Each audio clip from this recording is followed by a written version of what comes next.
Hi my crafty creatures, thank you for tuning into this video.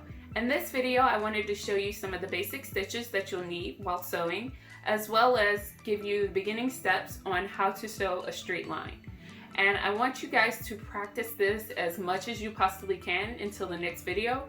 And in that video we're going to be doing a pillowcase, and I wanted it to be something really simple that was easy to replicate for you guys at home. So if you want to learn more about the stitches as well as sewing a straight line, please stay tuned to the video. So before we get started on the sewing, I wanted to show you some of the common stitches that you'll have on your sewing machine. And this will be, most sewing machines will have these. So you'll start off with this one right here. And this one is just a straight stitch, but it's aligned on the left side.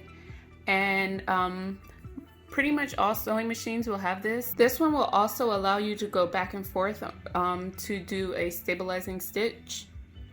This one next to it is pretty much the same thing, except for it sews in one spot to start off when you hit the back button or you hit the lever to go back and forth. It'll just sew in the same spot and then you can sew forward. This one here is pretty much the same as the first two. Except for it aligns the needle in the middle, and then you can do both back and forth with that one.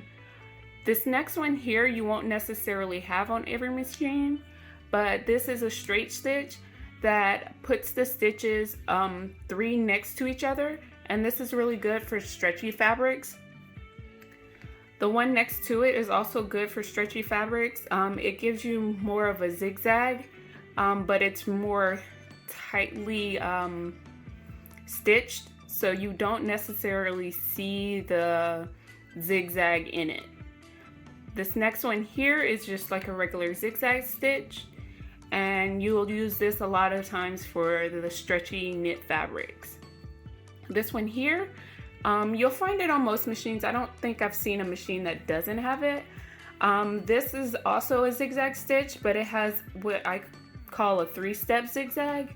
I'm not sure if that's the specific name, but that's what I've been calling it. And this one actually does almost like a straight stitch, but it does it in a zigzag form.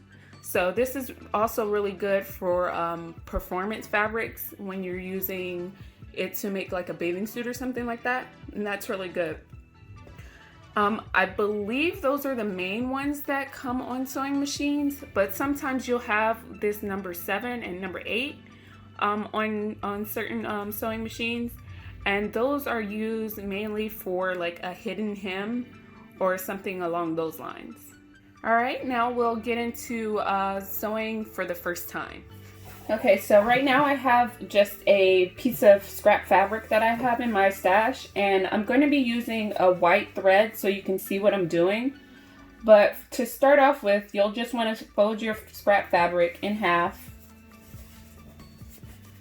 And you can do this any way you want. I'm going to do it the long way so you can get an idea of what you'll need to do.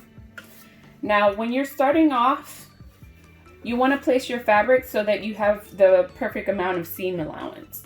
Now, most sewing machines are going to come with markings on the side of your machine, on the side of the needle, on the right. And they'll have markings of where the, like where your seam allowance would be.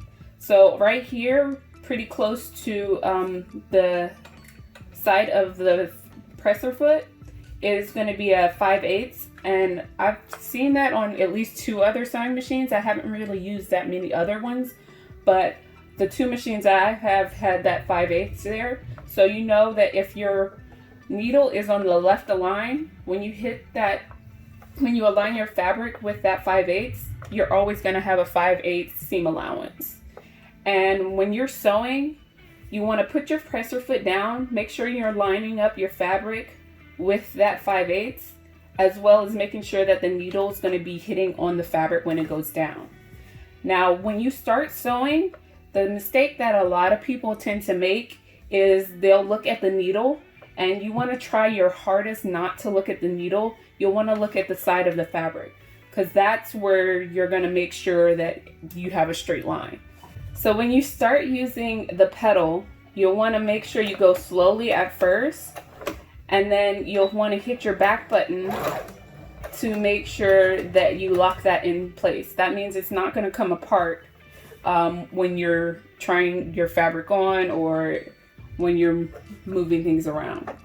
So then you'll want to go slowly as possible. And since mine has this lever here, I'm just going to move it so that I don't press it too fast. And then I can just press my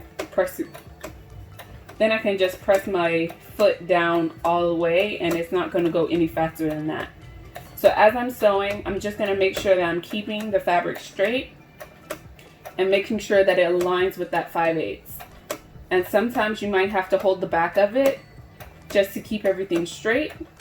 But you'll want to continue that, and as you get more comfortable, you can bring your speed up.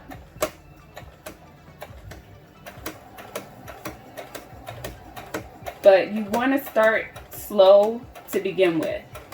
And then when you're finished, you want to hit back on your needle so that you lock that stitch in place.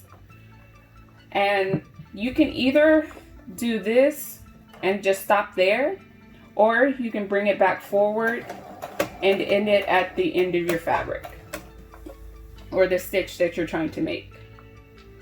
And in my case, the sewing machine has a button here that brings the needle up. If you don't have that, you'll just use the hand wheel to bring your needle back up before lifting the presser foot and taking your fabric out.